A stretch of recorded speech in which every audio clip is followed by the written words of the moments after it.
সূরা লোকমান থেকে একটি আয়াত পড়েছি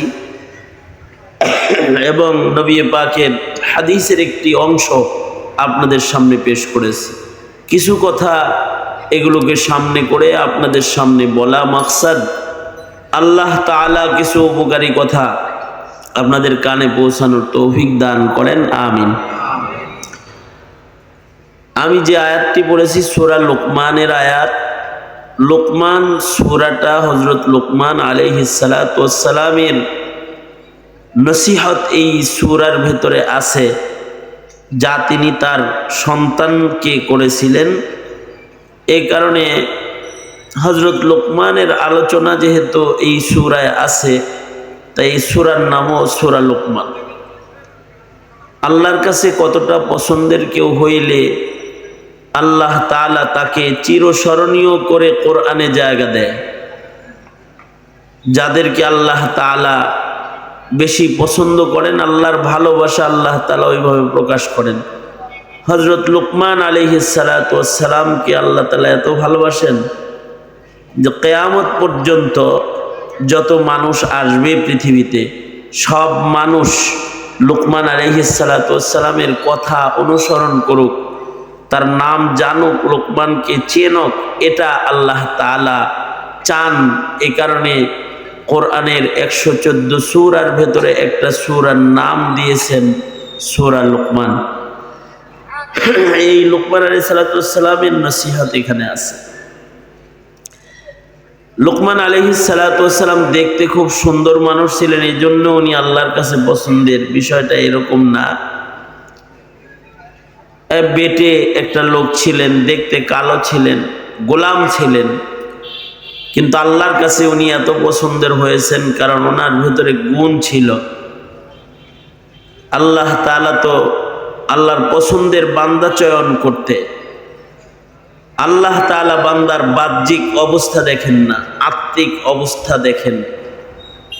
বাহ্যিকভাবে লোকমান আলাইহিস সালাতু ওয়াস সালাম খুব সুন্দর মানুষ ছিলেন না, ধনী মানুষ ছিলেন না, ক্ষমতাধর মানুষ ছিলেন না, গোলাম ছিলেন, একজন কৃতদাস ছিলেন, রাখাল মানুষ ছিলেন। কিন্তু আল্লাহর কাছে ভালো হয়েছেন কেন? ওনার ভেতর ভালো, ওনার আমাল ভালো, ওনার আখলাক ভালো।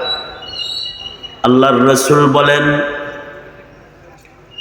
ক্বালা রাসূলুল্লাহ সাল্লাল্লাহু আলাইহি ওয়াসাল্লাম,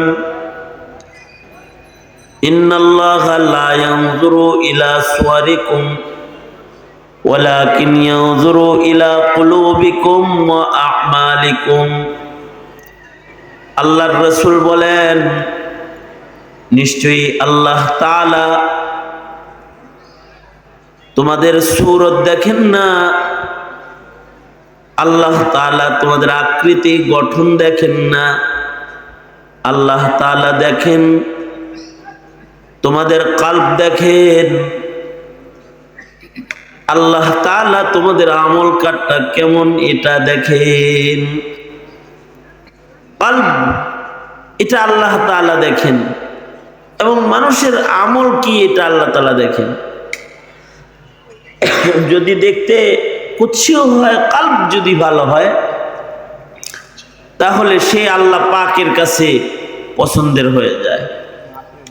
পৃথিবীতে কিছু মানুষ যারা দেখতে কালো কিন্তু আল্লাহর কাছে এরা খুব ভালো, তাদের ভেতরে একজন হলেন হযরত বেলাল। দেখতে কালো কিন্তু আল্লাহর কাছে খুব ভালো, পছন্দের। কেন? বেলালের কলব, বেলালের অন্তঃকরণটা আল্লাহর পছন্দের। বেলালের কাছে রাসূলও প্রিয়, রাসূলে আরবীর কাছেও বেলাল প্রিয়। বেলাল আল্লাহর প্রিয়, এত প্রিয় যে ফতেহ মক্কা যখন হয়ে গেল, মক্কা বিজয় হয়ে গেলে, মক্কায় এখন ইসলামী হুকুমত কায়েম হয়ে গেছে। আল্লাহর রাসূল সাল্লাল্লাহু আলাইহি ওয়াসাল্লাম মক্কা দখল করে ফেলেছেন। মক্কার প্রেসিডেন্ট এখন মুহাম্মদুর রাসূলুল্লাহ সাল্লাল্লাহু আলাইহি ওয়াসাল্লাম। এবার এই মক্কায় প্রকাশ্যে বাইতুল্লাতে প্রথম আজান অনুষ্ঠিত হচ্ছে। কে আজান দিবে? বেলাল আজান দিবে।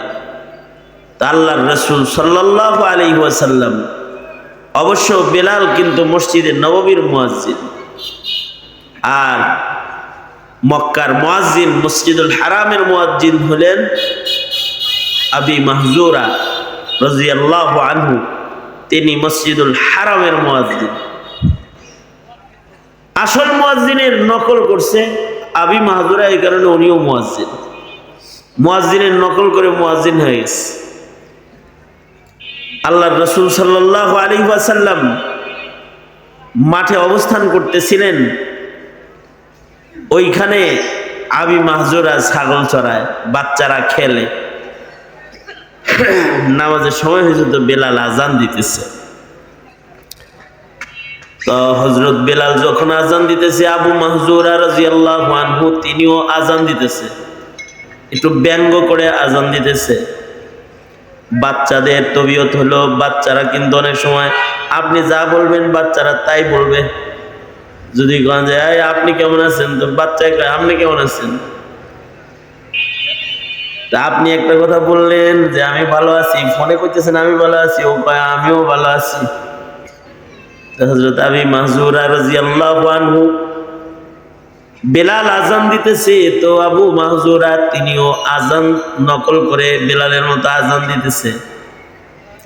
বেলাল বলে আল্লাহু আকবার আল্লাহু আকবার, আবু মাহজুরা বলে আল্লাহু আকবার আল্লাহু আকবার।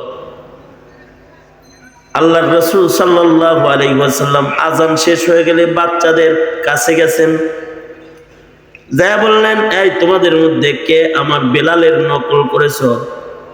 তো বাচ্চাদের খাসলত যেটা সেটা দেখাইলো। বাচ্চারা একজন কয় ও করছে, একজন কয় ও করছে, একজন কয় ও করছে। আল্লাহর রাসূল সাল্লাল্লাহু আলাইহি ওয়াসাল্লাম ওদের কণ্ঠের আওয়াজ শুনে বুঝে ফেলছেন যে কে এই কাম করছে। তো আল্লাহর নবী বললেন তুমি নকল করছো না? জি হুজুর আমি নকল করছি।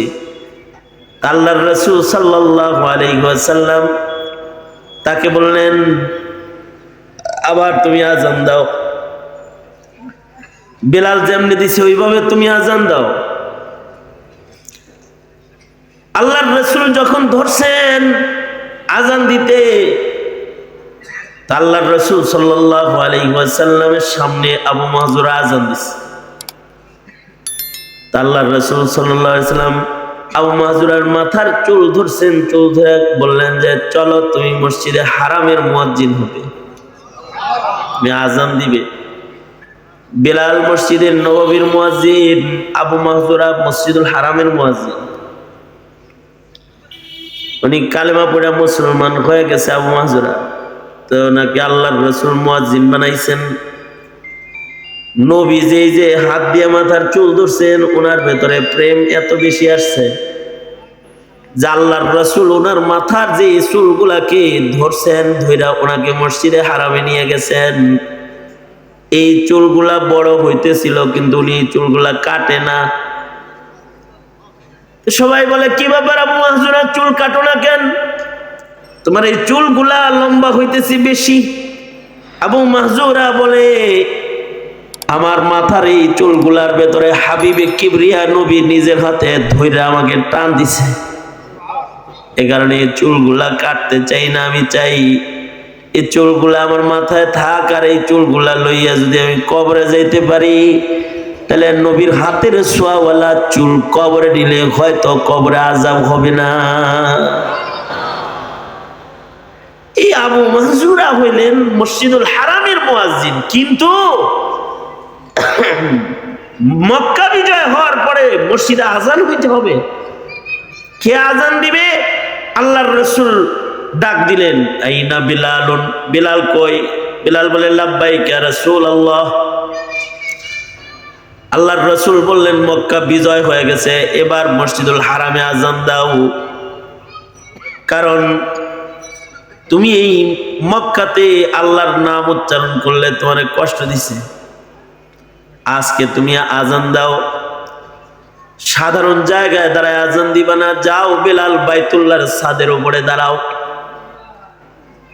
কালা হাবশি বেলাল বাইতুল্লাহর ছাদের উপরে আল্লাহর রাসূল উঠায় দিয়েছেন, তো হাবশী বেলাল বাইতুল্লাহর ছাদে দাঁড়ায় আজান দিতেছে। আরবের লোকেরা যারা এই দৃশ্য দেখছে তারা বলতেছে, দেখছো বেলালের কি অবস্থা? বেলাল রে বাইতুল্লাহর ছাদের উপরে উঠায় দিয়েছেন আল্লাহর রাসূল, যে একটা গোলাম বাইতুল্লাহর ছাদের উপরে উঠছে। তা আল্লাহর রাসূল বললেন, এরকম একটা কালা বেলালের দাম সারা দুনিয়ার সবকিছুর চাইতে বেশি, এমন কাবার চাইতেও বেশি। এরকম একজন বেলাল আল্লাহর কাছে এরকম কাবার চাইতে অনেক বেশি দামি। দেখতে তো কালা, কিন্তু কাল্ব যখন ভালো, আমল যখন ভালো, তখন সে আল্লাহর কাছে দামি হয়ে গেছে।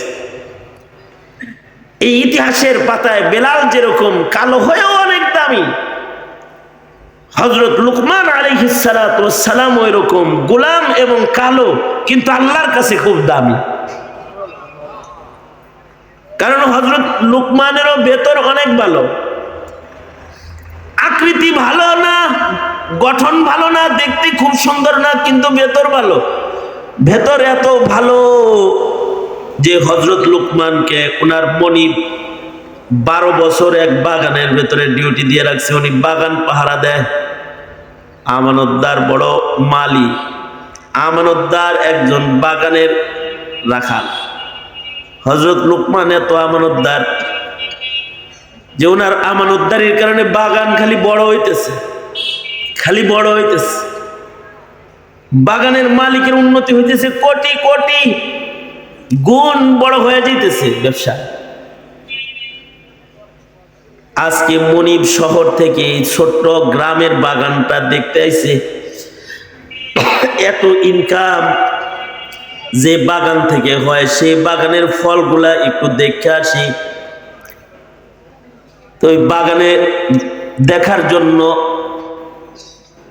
লুকমানের মনিব ওই বাগানে আসছে। লুকমানকে ডাইকা বলে, লুকমান, ভালো ভালো কিছু ফল আনো তো খাই। এই বাগানের এত বরকত, যে ধন বরকত হইতেছে, বাগানের কিছু ফল আনো, ভালো ফল আনো, খাই। তো হযরত লুকমান কিছু ফল আইনা মনিবের সামনে পেশ করেছে। মনিব দস্তরখানে বসছে, ফল খাবে নিজের বাগানের, কিন্তু ফলগুলো মুখে লাগাইছে আর সুকা টক, খাইতে পারে না। দেখতে খুব সুন্দর দেখা যায়, চাকচিক্য, কিন্তু আসলে টক ফল।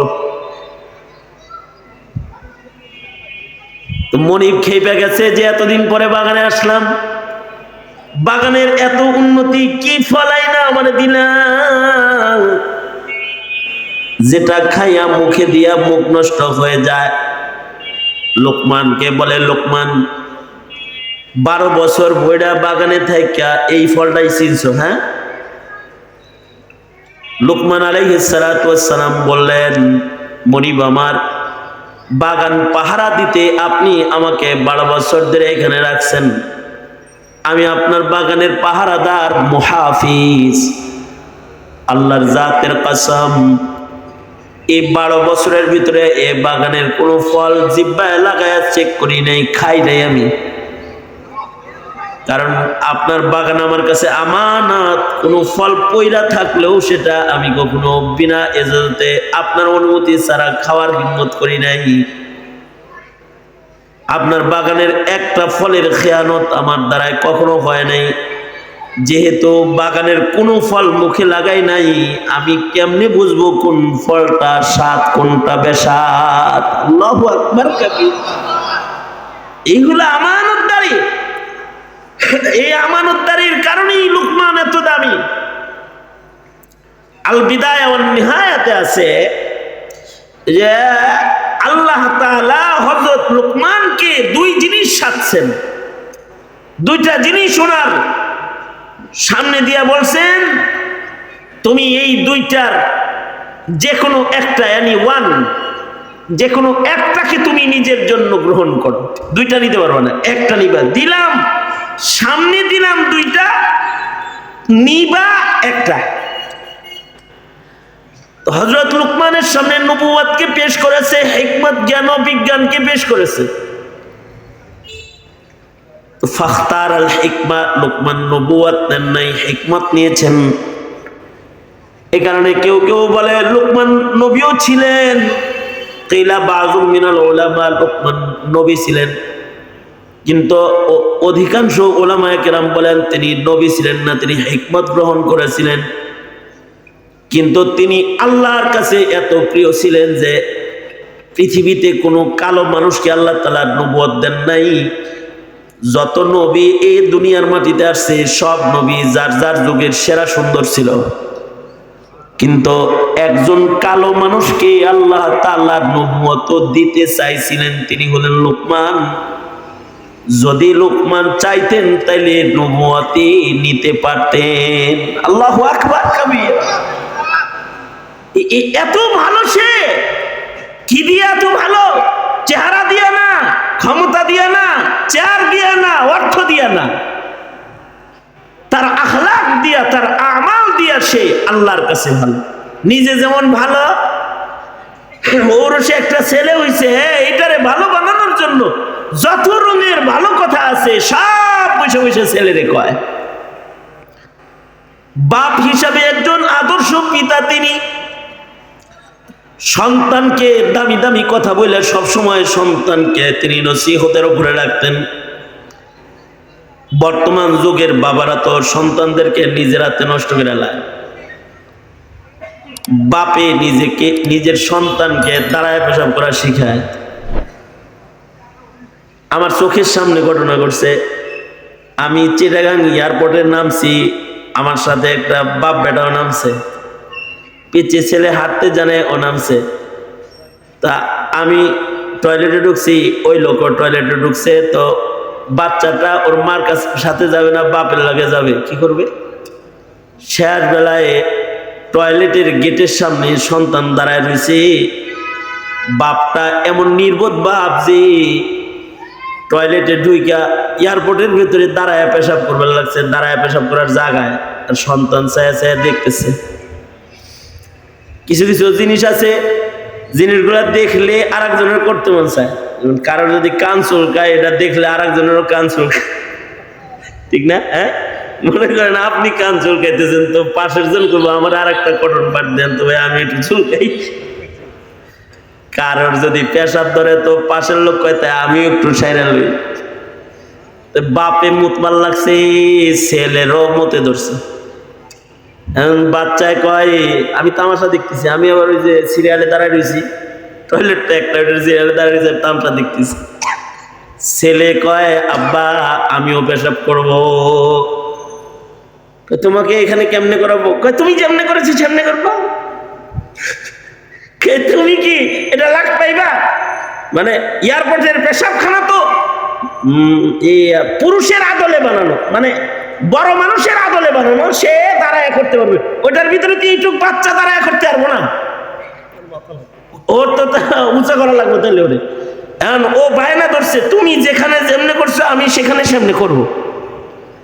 শেষ বেলায় বাপেরে দেখলাম, আমি তামাশা দেখতেছি, যাই একটা ওয়াজ রেডি হইতেছে, দেখতেছি আর চিন্তা করছি, এই বাবা নিজের হাঁটুর উপরে নিজের সন্তানকে দাঁড় করায় ওখানে পেশাব করাইলো, দাঁড় করায়।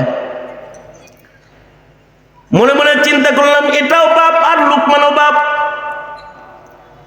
এই বাবা নিজের সন্তানকে দাঁড়ায় পেশাব করার তালিম দেয়। কিছু বাপ আছে নিজের সন্তানকে বিড়ি খাওয়ার তালিম দেয়। সন্তানের সামনে বিড়ি খায়, তো বাপে বিড়ি খায়, সন্তান এক গ্রেড বেশি, এটা গাঁজা খায়, আরো দামি দামি জিনিস টানাটানি করে। বাপ মা নিজের সন্তানকে নিজের হাতে নষ্ট করে ফেলায়। কিন্তু লোকমান এমন আদর্শ এক পিতার নাম, যিনি তার সন্তানকে নিজের হাতে গঠন করেছেন। লোকমান একদিন নিজের সন্তানকে নসিহত করতেছেন, তো নসিহত করতেছেন ওয়াসবির আলা মা আসাবাক, এই সন্তান তোমাকে কিছু নির্দেশ। ইয়া বুনাইয়া আকিমিস সালাহ, ইয়া বুনাইয়া আকিমিস সালাহ, এই সন্তান নামাজ কায়েমকারী হও। তার মানে ওয়াক্ত মতো নামাজ পড়বা, সময় মতো নামাজ পড়বা। যখন নামাজের সময় আসবে অন্য কাম করবা না, আগে নামাজ পড়বা। আকিমিস সালাহ, ইন্নাস সালাতা কানাত আলাল মুমিনিনা কিতাবাম মাওকুতা। নামাজের একটা সময় আছে, নামাজের একটা ধরন আছে। সল্লু কামা রাআইতুমুনি উসাল্লি। নামাজের কিছু মাসাইল আছে।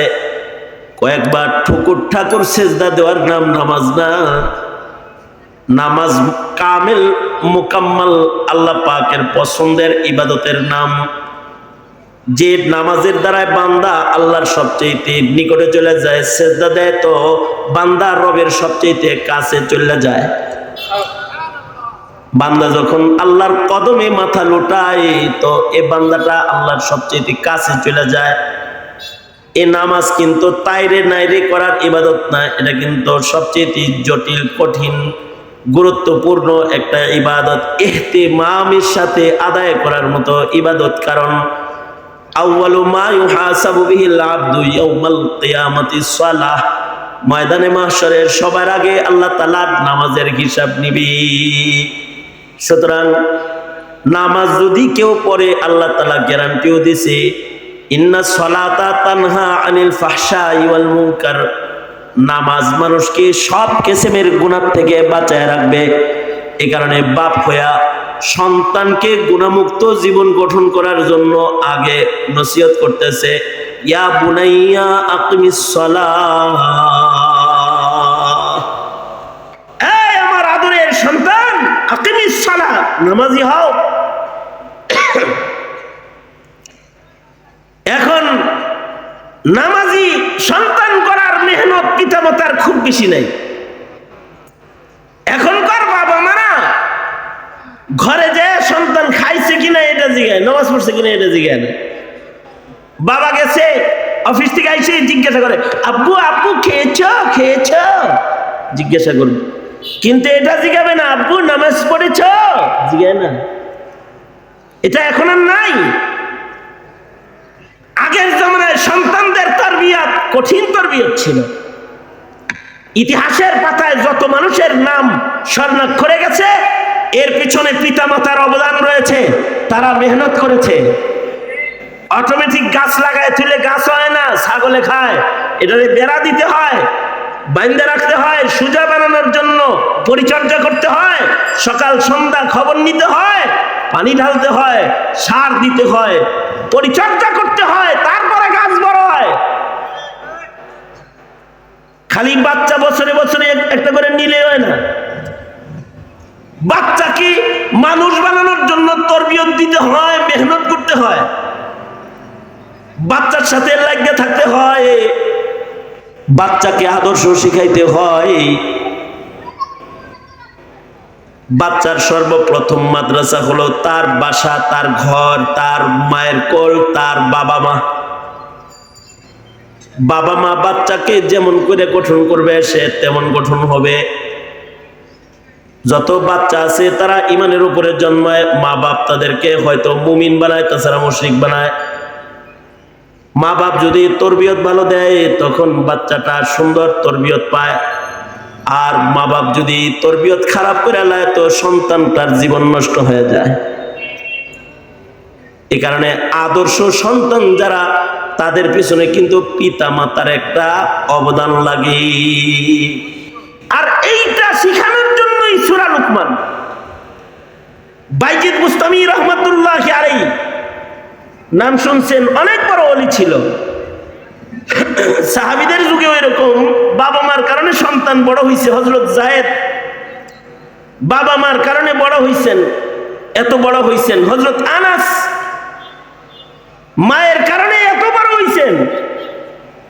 উলুম ও ফুনুনে মাহের সাহাবায়ে কেরামের ভেতরে 12 জনের একজন হয়েছেন। মায়ের মেহনত আছে, মায় নিয়ে নবীর কাছে দিয়ে আইছে, আর বলে আইছে আর আইবি না। 10 বছরের ভিতরে যায় নাই হযরত আনাস মার কাছে। 10 বছর নবীর কাছে রয়েছে, এর ভিতরে মার কাছে যায় নাই। এরকম বুজুর্গ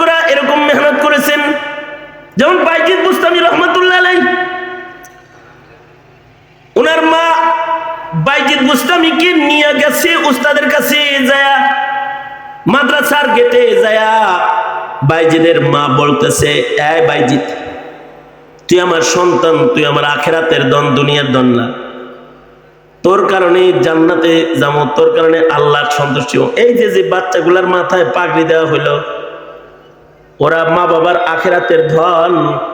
হাসরের কঠিন ময়দানে ওদের মা বাবাকে আল্লাহ তাআলা নূরের তাজ পরাবে, যে তাজের পাওয়ার সূর্যের আলোর চাইতে অনেক বেশি ভালো হবে। বাইজিদকে, বাইজিদের মা যে বলে, তুই আমার আখেরাতের ধন, এই বাবা তুই আমার আখেরাতের ধন, এই যে মাদ্রাসায় দিয়ে গেলাম, আলেম না হয়ে আসবি না, আলেম হইয়া বাড়ি আসবি। উস্তাদের কাছে যায় বলে, উস্তাদ যে আমার সন্তানটারে মানুষ বানাইবেন, তারপরে ওরে মানুষ বানায় বাড়ি পাঠায়েন, আলেম বানায় বাড়ি পাঠায়েন, ও যেন অমানুষ হয়ে আমি মার সামনে চেহারা নিয়ে না যায়। আমি মানুষ, একজন যোগ্য মানুষ, একজন কামেল আকমাল মানুষ, ভালো মানুষ, আদর্শিক মানুষের চেহারা দেখতে চাই, আদর্শিক মানুষের মা হইতাম চাই। মায়ের মেহনত আর দুয়ার বরকতে হযরত বাইজিদ এত বড় ওলি হয়েছেন। জুনায়েদ বাগদাদী রহমাতুল্লাহি আলাইহি বলেছেন, জুনায়েদ বাগদাদী রহমাতুল্লাহি আলাইহি বলেছেন, ফেরেশতাদের বাজারে জিব্রাইলের দাম যেরকম, ওলিদের বাজারে বাইজিদের দাম ওরকম। ফেরেশতাদের ভেতরে জিব্রাইল যেমন, ওলিদের ভেতরে বাইজিদ তেমন। মায় তো দিয়েছে। কিছুদিন পরে যখন বাইজিদের মার কথা মনে হয়েছে, এবার উস্তাদ কি বলে, উস্তাদ জি বাড়ি যাবো। উস্তাদের মনে হয়েছে ওর মা তো আলেম বানায় তারপরে দিবার হয়েছে, এইরকম বাড়ি গেলে ইজ্জত থাকবো। তো সন্তানকে বলতেছে, বাচ্চা কিছু শিখা তো বাড়ি যাও, কমপক্ষে 22-23 পারা মুখস্থ হওয়ার আগে কোনো ছুটি নাই। উস্তাদ যেহেতু বাউন্ডারি দিয়ে দিছে, বাইজিদ এমন মেহনত করেছে যে যা বাউন্ডারি দিচ্ছে তার চেয়ে বেশি মুখস্থ করছে। এবার বেশি করে মুখস্থ করে কয়, ওস্তাদ জি এখন তো অনেক মুখস্থ করছি, আপনি যা বলছেন তার চাইতে বেশি, এখন ছুটি দেন, মারে দেখে আসি। বাড়িতে গেছি, ওস্তাদ ছুটি দিয়ে দিছে, দরজায় যায় দাঁড়াইছে। বাইজিদের মা যখন দেখছে যে লোক আসতেছে, দেখে বাচ্চা বাচ্চা লাগে, সাথে সাথে ঘরের ভেতরে ঢুকে ভেতর থেকে দরজা বন্ধ করে দিছে। বাইজিদ দরজায় দাঁড়ায় ডাকে, মা আমি তোমার বাইজিদ এসেছি।